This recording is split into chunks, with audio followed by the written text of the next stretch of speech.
I don't think you need to cheat to work on your frame. In fact, I don't think cheating has anything to do with your mental frame, personally, unless you're looking at it from the concept of having an abundance mentality, right? Which a lot of guys don't have an abundance mentality. They operate in scarcity when it comes to women. So they're always looking at their woman like, I can't possibly let her leave because there's no other woman that'll like me, right? And it's like there's 4 billion other women on the planet. You're going to be okay. So if you have that abundance mentality anyway, you don't have to go out and bang other women to feel. To me, that's very feminine, right? In order to feel abundant, you have to go bang other women. You can just know you have options out there. But the best way of learning that you have options is by, when you're in the dating circuit, spinning plates, right? Get in the habit of spinning plates when you're dating, because that actually does allow you to realize that there really is another bus every 15 minutes. There's always another woman. You don't have to worry about if your wife leaves you, or you decide that things aren't working out, and you can, you're not scared to end things, right? It frames monogamy as a weakness rather than a commitment. I wouldn't say.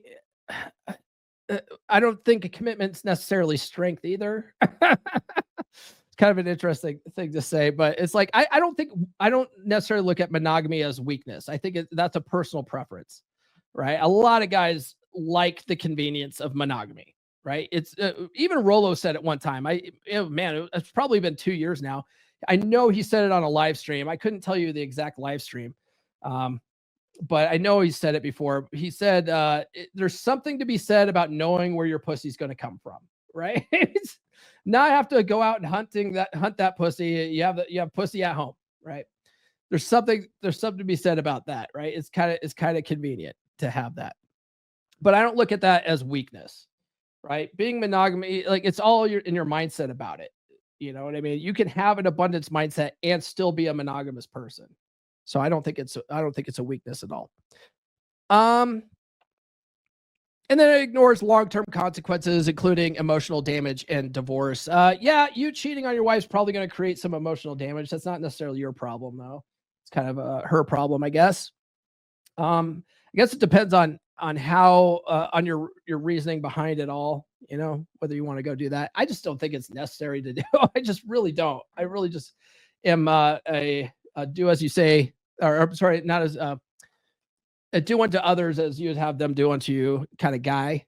So I just don't think it's necessary to inflict that kind of emotional damage on someone, but it definitely could lead to divorce. And divorce, man, in some states, if like your wife can prove infidelity, like there's certain consequences with that. If you can prove infidelity on your wife's part in certain states, like, you don't have to pay alimony. There's one of my legacy date coaching clients he's in Georgia, I think.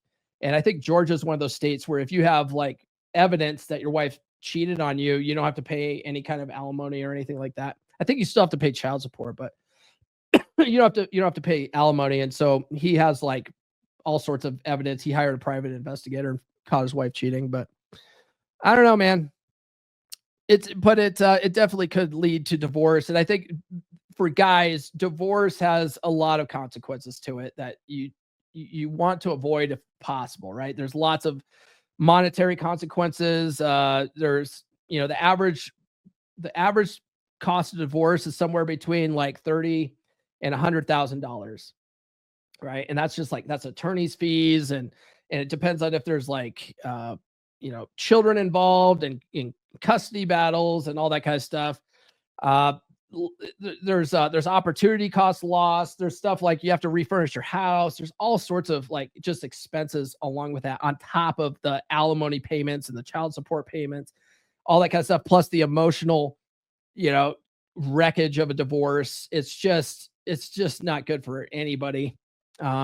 So if you go out there and you're actively cheating, like, just know that if you get caught, like, you're like 9 times out of 10 most likely going to just blow up the marriage. Like, you might as well at that point just go file for divorce. If you want to go out and start exercising those options, like, it's just, for me, I would just go end things, right?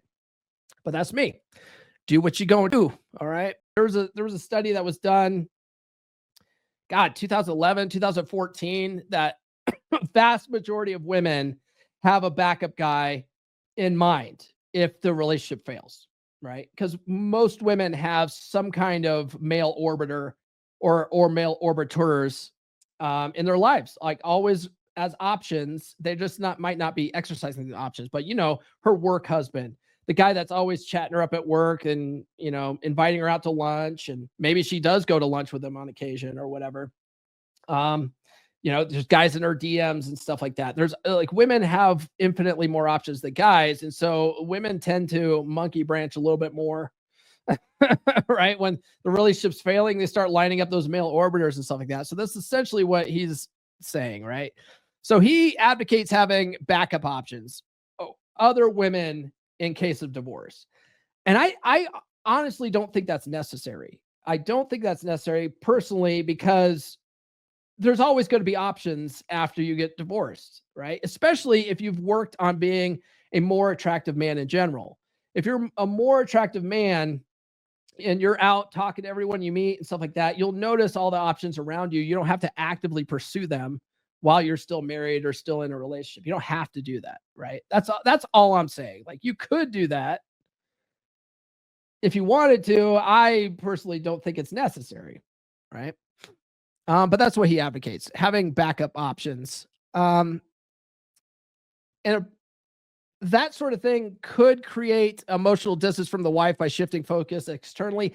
That doesn't always happen with men, right? Men and women, our minds are different. Like, we're sort of wired differently when it comes to cheating, right? When a woman steps out, women overwhelmingly are more in love with the new guy. Right. They are, it's almost like women can only love one guy at a time with their hypergamous nature. Right. So the guy that they're banging, that they're enthusiastically banging, is the guy that they're in love with. And if it's not you and it's some other guy that she's stepping out with, she doesn't love you. Right. She doesn't love you. She loves this new guy, this new pursuit. Guys, on the other hand, because we're wired to be more polygynous, right? We're wired to seek variety outside, like have unlimited access to unlimited sex with unlimited women. That's sort of what we're wired for. Men can step out of the relationship and actually bang other women and still be in love with his wife. Like, men are different that way. So it won't always create that emotional distance from your wife, but it definitely will if she catches you and she don't like it.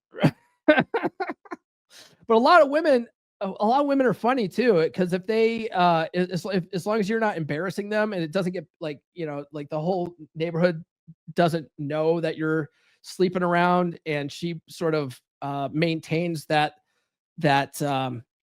level of reputation, like, most women are almost like okay with guys cheating, right? It's a very funny dynamic. Like, they might get upset at first, but they don't necessarily leave their husbands for cheating. It's kind of a funny thing. It's just weird, just how men and women are wired differently that way, right?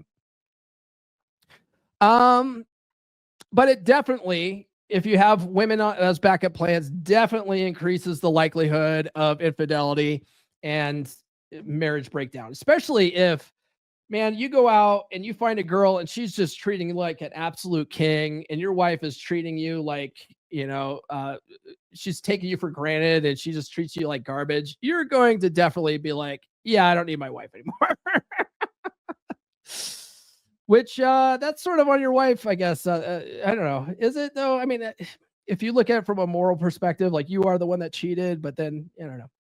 The funny thing is, women tend to blame men for that, right? Like, if a woman goes out and cheats, it's not her fault because her man should have been doing X, Y, and Z. It's never the woman's fault, right? But if a guy cheats, he's a dirty scoundrel.